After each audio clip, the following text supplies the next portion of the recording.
What is up, people of the internet? It is your boy RNC coming back again with another Valorant video. On today's video, we're going to be talking about the anti-cheat, netcode and ping, and finally specs. So without further ado, let's get right into the video.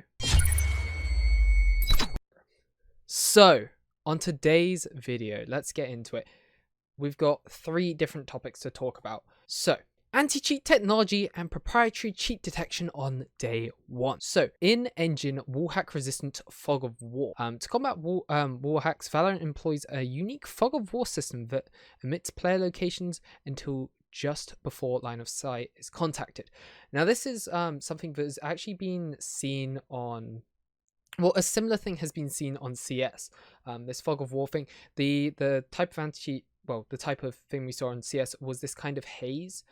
So you couldn't, this was more for aimbot and aim lock through walls and getting killed, but basically it hazed it so you couldn't actually see like targets through the wall properly. Therefore the aimbot or cheat couldn't like actually lock onto it. This isn't my like expertise, so I'm probably saying this extremely wrong, but nonetheless, so this fog of war system seems to be a kind of similar concept. It's meaning, well, in this case it's basically meaning so you can't see through the walls at all. The only time you can even see player locations is as they're about to stand right in front of you. And if this works correctly, wallhack is now a thing of the past, except for the abilities. Way people are bitching way too much about that. Like, come on, boys, wait until we actually can get some gameplay and actually get some hands-on experience before we start calling this arrow overpowered, all this kind of shit. Like, chill, boy. Next one, server authoritative game architecture. So this is essentially quite a lot of the important shit, so to speak, is handled via the server, but none of this can be edited, changed on client. So stuff like speed hacks, TP hacks, like buying in items. I'm trying to think of like other stuff which is common in games, but the main thing is speed hacks and TP hacks will not be able to be done like unless there is a new method for this developed because of Valorant's anti-cheat. So as long as that works, that's going to be insane. And then finally, Riot Games proprietary Vanguard cheat detection. So along with the League of Legends anti-tampering system, which basically means you can't change around stuff in the configs, all of that stuff without being an issue, along with it being run server side, mostly stuff being run server side, they've made a new anti-cheat called Vanguard, which is actually a machine learning anti-cheat. This means it will get better with time. This is probably in the same wave, like same vein as VACnet, which it slowly learns over time to be able to handle cases on its own. So humans won't even be needed to tell if someone's cheating or not. This Vanguard can just go, ha, get fucked, or you're not cheating, you're fine. And it goes on further to say, it is a constantly evolving detection method and the ability to instantly ban cheaters. Any game with a cheater detected will be ended immediately and forgiven for all players. So what this means is if cheaters detected, they'll get banned, game ends, and no one gains or loses elo. And we all go on with our merry ways and we go, ha, cheater got wrecked. Let's go. So yeah, anti-cheat is looking very promising right now as long as it actually lives up to the hype and it actually does what it's meant to do. Of course, cheating is constantly evolving, but this may be the start of the end for at least the more prominent, obvious spin bot, speed hacks, wall hack, aimbot, like that kind of stuff. And hopefully along with that, that means scripting will be less of an issue that we have to worry about going into Valorant.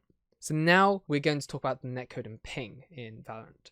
The first thing that has been confirmed, we are on 128 tick servers across the board. For those that don't know, 128 tick means there's 128 bits of data sent every second. In comparison to CSGO's normal matchmaking experience, that is only 64 tick. And I believe Fortnite has been down as low as 20 ticks. So the 128 tick across the board, every server is going to have this, is amazing. This is competitive standard. You know, most competitive games are played on 128 tick, so this is a good thing to hear. Riot have also said that they're aiming to have multiple data centers across the world, and their goal is to have 35 ping or less for all players in 35 ping. That's insane. Like, I don't know about you, but I remember back to days when connecting to servers halfway across like Europe. I was getting 60, 70 ping, like that was the norm. The fact that these guys are trying to half this, or aiming to half this down to 35, that's gonna be crazy. That's gonna be really, really crazy. Aimed at less at 35 ms ping for players in most major cities around the world. So this isn't just major cities in Europe, America, this is everywhere. And then in pursuit of precise hit registration, and then along with that, they've got the anti-cheat to prevent cheaters. So this is even better. Along with this, the custom netcode to help with ping advantage. Along with ping advantage, they was talk about jiggle peeking. Of course, like people that jiggle in and out of cover, you can't even see them and they still manage to kill you. So the fact that they're going to work on netcode to help prevent this. There's also another thing that was mentioned that Henry G brought up. He was mentioning how jiggle peeking wouldn't be as prominent. So along with the netcode helping with these kind of bullshit deaths, the movement system, which I know isn't really relevant, but kind of comes back in, they've changed the movement acceleration. So unlike instead of going instantly to max speed, no speed, max speed, no speed, you kind of have to be aware that you're going to go for this peak. You have to be ready for this peak. So as you move out, you gain your movement speed, you then get there, you go for the peak. Instead of jiggle peeking where you can, like, because your movement speed moves up so fast and back, you can go in, out, and can't get hit. So along with the movement acceleration being less, along with the custom netcode, 128 tick servers, and aiming for 35 ping or less, this all combines together to mean this should be a very smooth experience where people won't have to worry about dying to people they can't see because of high ping or netcode being a little bit messed up. You won't be missing as many shots. Everything is looking great. Again, this all matters as long as it's done right, as long as it's done right. Very exciting. And now finally onto the specs. The minimum, recommended, and all in between specs have now officially been announced. So the recommended, well, should we start off with the minimum? The minimum specs for 30 FPS, you need an Intel i3 370M and an Intel HD 3000 to run Valorant at 128 tick servers at 30 FPS. Like, that's such an old system. And they are still saying that you can run the game.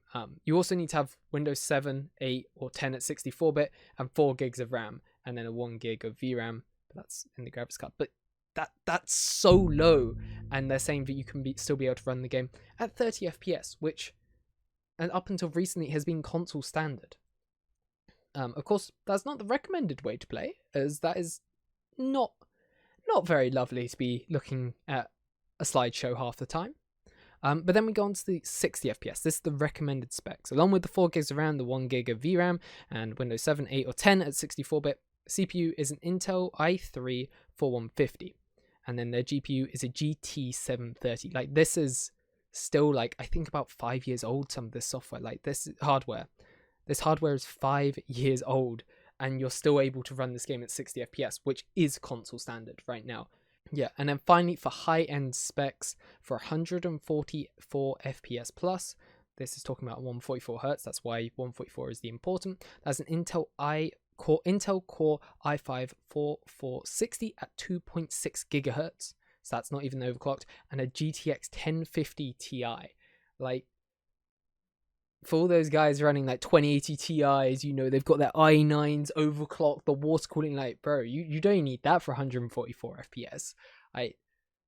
These specs look so low, which of course is going to be the counterpart of, the game's going to look ugly. But this is a competitive FPS game. The target audience is to be clean graphics that anyone can run and everyone's on an equal playing field to play on.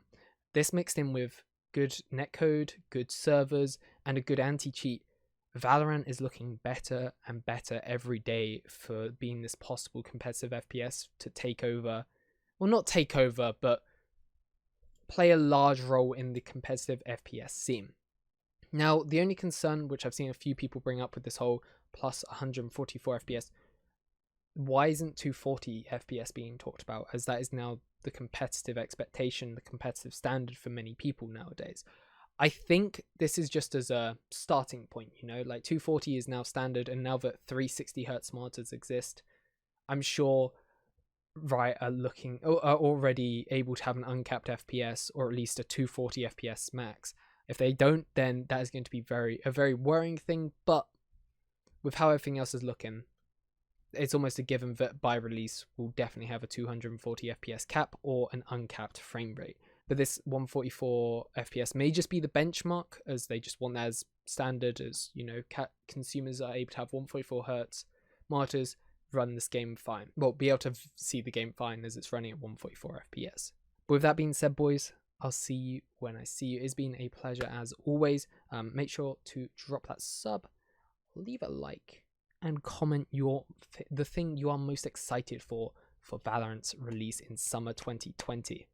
Peace out, Tulu, and goodbye. I'll see you later, either in the streams or in the videos here on YouTube. Laters.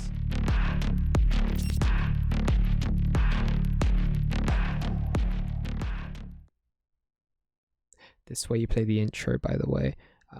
Yeah, and then you also take out the fuck up with the netcode and ping. Yeah, screw.